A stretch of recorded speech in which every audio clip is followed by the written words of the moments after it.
A cold front bringing showers and a chill is on our doorstep. Futurecast shows when the rain will clear and the cold wind coming after. Then a special tribute for a local mother found shot and killed with her son and his girlfriend in Cary. How the community is honoring her memory by celebrating her passions. Plus, President-elect Trump plans to create a new department next year. We'll explain the power it could wield and its connection to Elon Musk and this meme. Well, it's been a pretty nasty day, hasn't it? Raining pretty much all day long. We could see a few more showers as the night continues. Thanks for joining us here at 7 o'clock. I'm Dan Haggerty. And I'm Ashley Rowe. If you thought the rain was uncomfortable, get ready for tomorrow. The cold front that brought the rain is leaving behind wind and temperatures in the 30s. Kat, you were telling us wind gusts could get up to 40 miles per hour. Ooh. It's going to be windy tonight, and it stays pretty blustery all the way through Saturday after tonight. The rain still coming down, mainly from Raleigh points to the south and east. Still some showers around Sanford and into Johnston County and Fayetteville as well. Asheville had a gust to 48 miles per hour just an hour ago, now at 38 miles per hour. Boone the same. But here are those strong winds. It's a narrow corridor. That's going to get here later tonight between about 8 p.m. and midnight.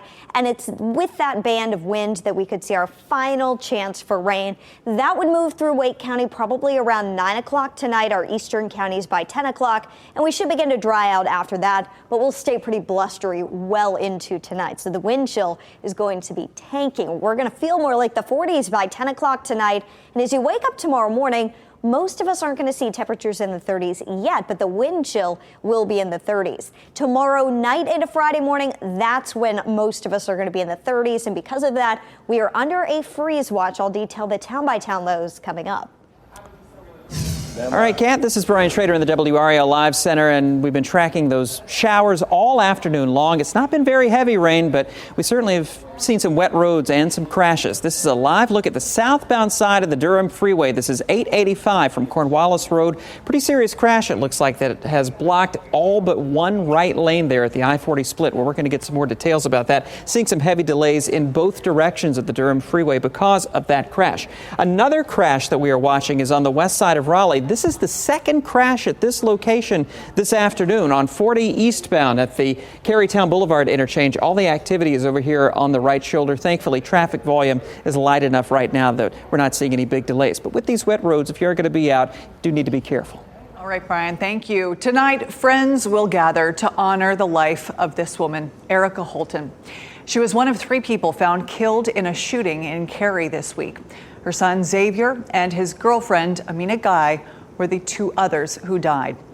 One of Erica's passions was poetry. So tonight, loved ones are hosting an open mic night. WRAL's Aaron Thomas is there outside Terminal 8 Lounge in Raleigh. Aaron, they do this every week, but this one will be particularly special. Yeah, Ashley, there's something powerful about finding community or fellowship. For some people, it's a run club. For some people, it might be a biking club. But for Erica Holton, it was right here at this lounge behind me, and it was spoken word poetry. I want you to take a look at your screen and read this following photo made in her honor. It says, "Rest in Poetry." One friend, Joseph Churchwell, says that she's known amongst the spoken word crowd as Mama E or Mrs. E. He shared plenty of photos with me capturing Erica Holton in her element on the mic reading poetry. Their community is devastated by the loss of a beloved friend. Now, within the past hour or so, I had a chance to speak with a friend of Erica Holton's son. Take a listen to what he had to say about both Xavier and Erica Holton. Her and Xavier, they both, whenever they walk in a room, they have a positive impact on everybody else around them. So that's what I remember of her. She always was kind. She always was kind. She always wanted to look out for others and her family. Yeah, certainly. A lot of nice, heartfelt words that we've been reading on social media as well. So the doors will open here within the next hour. The event gets underway at 8:30 this evening, and folks are being asked to wear purple, which was Erica Holton's favorite color. Aaron Thomas, WRAL News, live in Raleigh. Tonight's 5 Things to Know kicks off with a big one. State lawmakers passed 2 major bills today. One enacts money for school vouchers and new immigration policy. The other combines Helene relief with a shift in party power. Protesters chanted and booed from the gallery today. Officers had to clear them out. This is After a vote, the relief bill now will head to the governor's desk. The bill does include some disaster relief, but it also strips power from the governor, the lieutenant governor, and attorney general, all positions won by Democrats in the most recent election. The governor could veto this, but Republicans currently have a supermajority, meaning they could just overturn the veto and pass the bill anyway.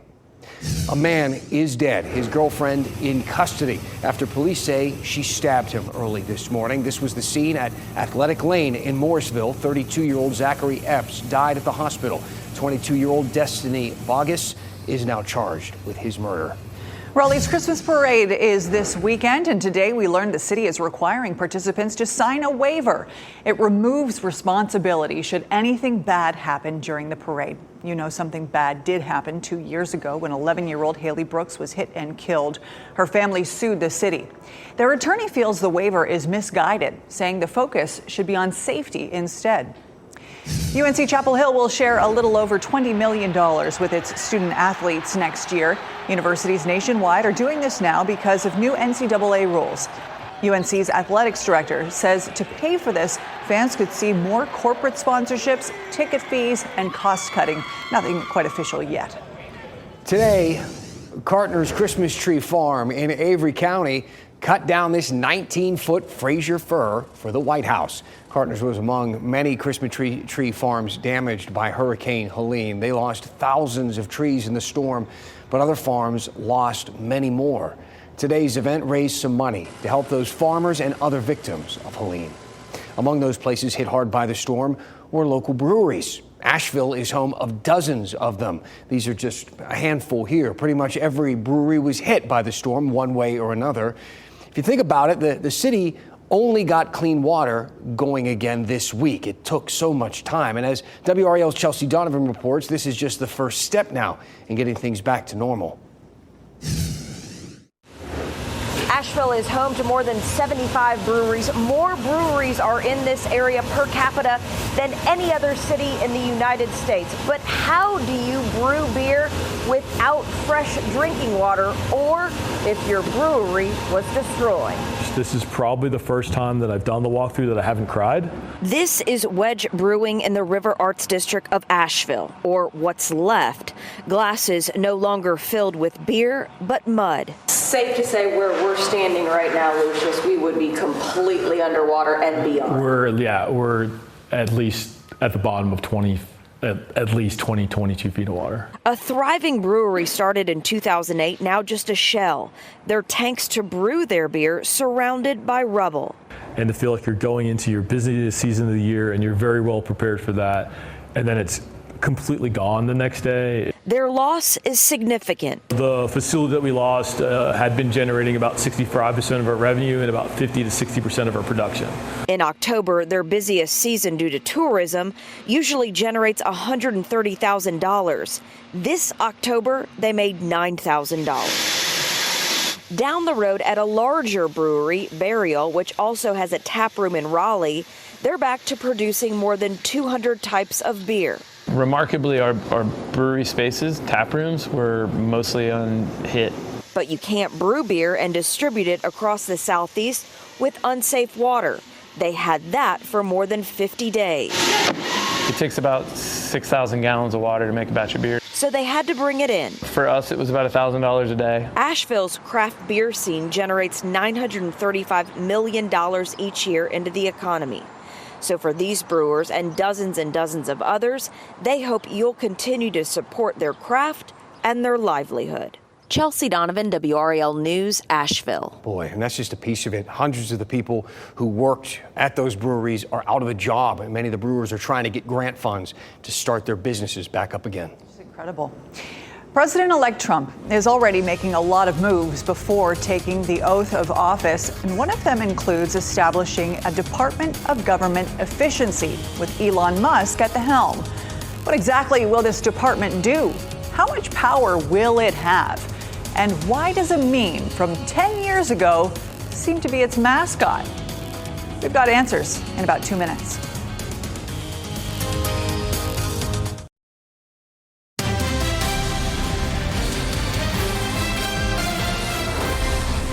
A new department is set to open when President-elect Trump takes office in January. It's called the Department of Government Efficiency. Elon Musk and Vivek Ramaswamy will head it up. And depending on your politics, it might sound like a great idea or a terrible one. But let's take a step back. How much power will it actually have? I want to talk about that. And let's start with the name, the Department of Government Efficiency, or DOGE. That acronym, that word, it carries more meaning than meets the eye. Here's a tweet that Elon Musk wrote in 2019, years before he'd take over Twitter and rebrand it as X. It says, Dogecoin might be my fave cryptocurrency. It's pretty cool. Okay, so what is Doge or Dogecoin? If you aren't a meme historian or a crypto bro, just know this. It's a joke, or at least it started as one. Doge memes were all over the internet in 2013. Here's one about birthdays. It's got a picture of a Shiba Inu with things like, wow, much birthday, so celebrate, all typed out around it. You might be thinking, why is it called Doge in the first place? Is that the dog's name? No. Don't overthink this. It's a meme. It's nonsense. But somebody loved it so much in 2018, they took the meme and moved it from email chains to the blockchain, creating a new cryptocurrency called Dogecoin. If Bitcoin was supposed to be an alternative currency, then Dogecoin would be the alternative to the alternative. And Musk didn't stop with that 2019 tweet you saw. He kept hyping up Dogecoin online. In 2021, Dogecoin's value soared. Musk even said that he would accept Dogecoin for people buying Teslas. You can see that since then, the coin's value has gone down. But since the election, it's spiking again, value today at 39 cents. The point is, Dogecoin represents the alternative. It represents volatility, and it represents Musk's influence. Today, the meme-turned cryptocurrency takes on a new form. It's unrelated to the coin, but connected by Elon Musk, the Department of Government Efficiency. Trump says the department is meant to dismantle government bureaucracy, slash excess regulations, cut wasteful spending, and restructure federal agencies. Musk has said it would be possible to cut $2 trillion from government spending. He put it this way in the announcement about Doge: this will send shockwaves through the system and anyone involved in government waste, which is a lot of people, exclamation mark. There are a lot of people who work for the federal government, 2 million employees nationwide, and an estimated 42,000 in North Carolina alone. When Musk says he wants to cut the workforce, he means it. Musk told the BBC last year that he laid off more than 6,000 people at Twitter since taking over the company. That's 80% of the company's staff. Now, it is worth pointing out that even with that many layoffs, the platform is still very much functional. It's got hundreds of millions of monthly active users. But the United States isn't a private company. Musk can't just slash and burn with the federal government. Unions represent a majority of federal workers, giving them great job protection. A federal employment attorney I spoke with said the government has signed bargaining contracts with these unions, which makes firing employees even harder. Those are contracts. Those contracts are not going to be voidable by the U.S. president. He has to go and act in good faith with those contracts. And even employees who aren't protected by a union can't just be fired at will. Unlike private sector workers in many states, federal employees are entitled due process. That means the government has to prove the employee did something wrong, which employees can protest and then appeal to an oversight board. It's a big, long process. However, and this is a big one, there's also something called reduction in force. Basically, it lets government cut positions without proving employee wrongdoing, and that could spell trouble for them.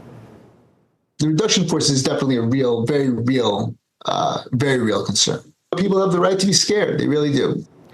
But before we get carried away with the possibilities, consider that Doge isn't an official government department. Article 2, Section 2, Clause 2 of the Constitution reads, the Constitution gives Congress substantial power to establish federal government offices. Congress, as an initial matter, the Constitution vests the legislative power in Congress. But there is a way around this. Here's another look at Trump's announcement about DOGE. He says the department will provide advice and guidance from outside of government. Instead of DOGE being a department, it could operate as an advisory board for President Trump. And this wouldn't be anything groundbreaking. There are actually tons of these in federal agencies. The EPA has the Children's Health Protection Advisory Committee. The Department of Commerce has the Bureau of Economic Analysis Advisory Committee. The list goes on. Meredith College political science professor David McLennan told me that DOGE would operate under the General Services Administration, offering advice to that agency and the executive branch. He went on to tell me Elon Musk and Vivek Ramaswamy, I suppose, would chair this new committee that would seek public input on government waste. As an advisory board, not an actual department, DOGE can make lots of recommendations to the president and top officials. But how many of them will be actually implemented is really unknown. Here's what we can be sure of, though. DOGE will offer Elon Musk continued access and influence over the government at a very important time for him. His company SpaceX has $3.6 billion in contracts with federal agencies this year. Musk is also wrapped up in 10 ongoing legal fights with the feds, from lawsuits to federal investigations, including one over the safety of Tesla's vehicles. Musk has a lot to gain from what Trump tasked him with, slashing excess regulations and restructuring federal agencies. Let's think back to Dogecoin, a disruptor within the already disruptive world of cryptocurrency. At first, it was a joke. Now it's a serious stock traded by many people. Doge also aims to be a disruptor, and while its power and weight are in question for now, it may not stay that way. We'll be watching to see how it disrupts, who the winners are, and who's left behind.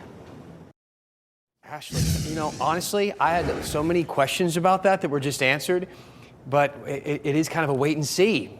I do like the cute little dog, though. Yeah, everybody loves a cute dog. You always need a cute dog to help, make everybody smile on a rainy Wednesday. Which we do have. Yeah, it has been, and it's going to get colder, too. Yep. Check this out, though. If you look really close at the camera here outside of Jimmy V's, you can see the acorn drop will be here before we know it in downtown Raleigh. But a rainy, dreary Wednesday evening. It's about to be windy out there tonight. So make sure if you've got any loose patio items, try to really tie those down, especially if you've got your inflatables up already in your yard. 7 o'clock, and we're still seeing these showers move through. I don't think they'll be out of the triangle until probably about 10 o'clock. Our eastern counties may not be until 11 o'clock or midnight. Then comes the temperature crash overnight. We had mid 60s to upper 60s this afternoon. We're going to be down to 41 tomorrow morning in Raleigh, 40 in Durham, 43 Fayetteville, 36 in Roxborough. And it's tomorrow night into Friday morning that will bring the risk of a frost or potentially a light freeze. The light freeze would primarily be in our more rural communities and typically colder spots like Roxborough and South Hill. I don't think we're going to have our first freeze of the year just yet at RDU, and that's the one that really goes into our record keeping. 35 in Raleigh, though. That's still cold, especially with the wind chill. 37 in Fayetteville. If we look at the highs, they're not too warm, just in the 50s for this time of year. It's pretty chilly. Tomorrow, it'll be partly cloudy, a 20% chance of a sprinkle during the afternoon as some upper level energy swings through quickly. 57 the high, 52 is as warm as we'll get Friday. You factor in the blustery wind, and the wind chill is going to be in the 40s all day long Friday. And then Saturday in the upper 50s again. In the morning, it's going to be in the 40s for the Raleigh Christmas Parade. It'll be blustery out that way. Make sure you've got a blanket, a jacket as well. By the time Santa rolls around, we're going to be in the mid 50s. Don't forget, WRAL's coverage of the Raleigh Christmas Parade starts at 9 a.m. And if you're headed out west this weekend, or if you're a snow lover who's just ready for an adventure, drive to the west. You'll get to see some snow on the western slopes of the North Carolina mountains. There should be some measurable snow, and they're now under a winter weather advisory there. West Virginia, snowshoe should see some pretty sizable snowfall totals from this event.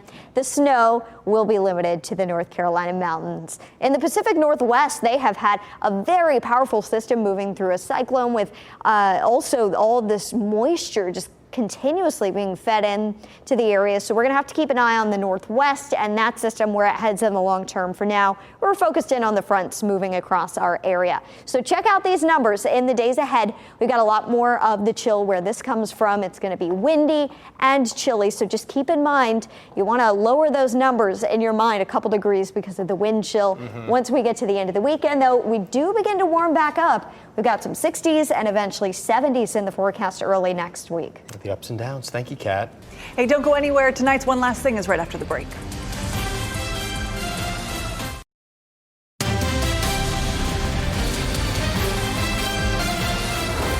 One last thing that we want to talk about tonight. Donna Gregory, a former WRAL anchor, has died.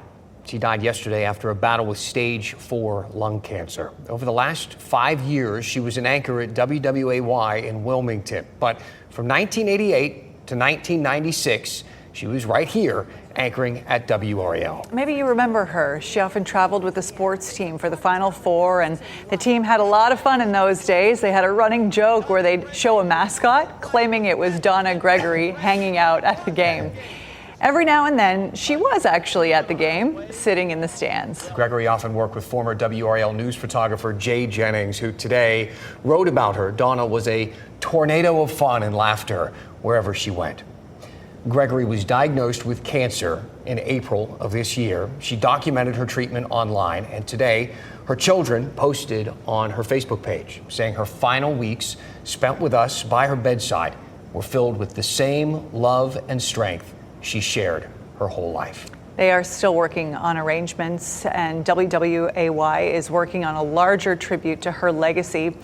Many people in our newsroom knew Donna Gregory, and she will surely be missed. Thank you so much for making WRAL your choice for local news. Our next newscast is at 10 o'clock on Fox 50 and 11 on WRAL. Have a good night.